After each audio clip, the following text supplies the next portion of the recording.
Nobel ay pinanganak noong March 27, 1997. Nakilalang mostly Korean rapper ng Thailand na mga awit, mananayaw at aktres.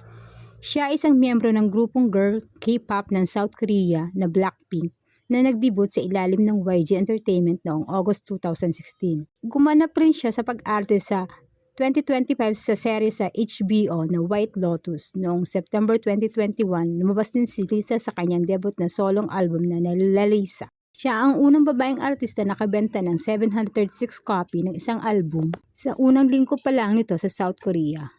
Ang music video nito para sa lead single ay humakot sa YouTube sa loob ng unang 24 hours sa YouTube ng isang solo artist.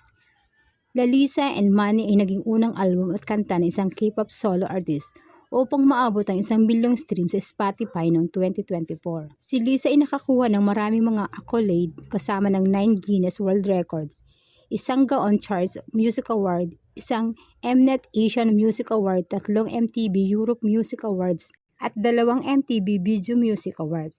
Siya naging unang solista ng K-pop nang nanalo sa huli ng 2 ceremony award. Si Lisa ay pinarangalan din bilang isang embahador ng kultura ng Thailand Ministry of Culture at kinilala ng Prime Minister ng Thailand para sa kanyang mga kontribusyon sa pagpapakalat ng kultura ng Thai sa buong mundo.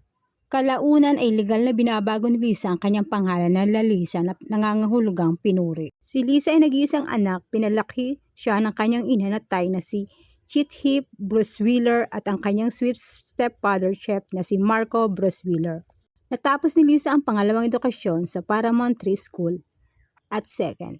Siya ay multilingual at ang kanyang katutubong Thai kaya na magsalita ng Korean at Ingles, pati na rin ang mga Hapon at Czech. Noong September 2009, ang mga tripulante ay pumasok sa LG Entertainment Million Dreams Salmon World Competition broadcast sa Channel 9 at nanalo ng Special Team Award. Sumali rin si Lisa bilang kinatawan ng paaralan sa singing contest top 3.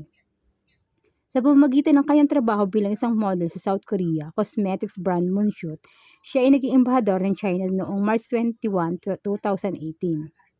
Si Lisa ay isang influencer na iba pang mga performance sa industriya ng K-pop. Gaga ng girl group Nature at Mayna ng girl group Hot.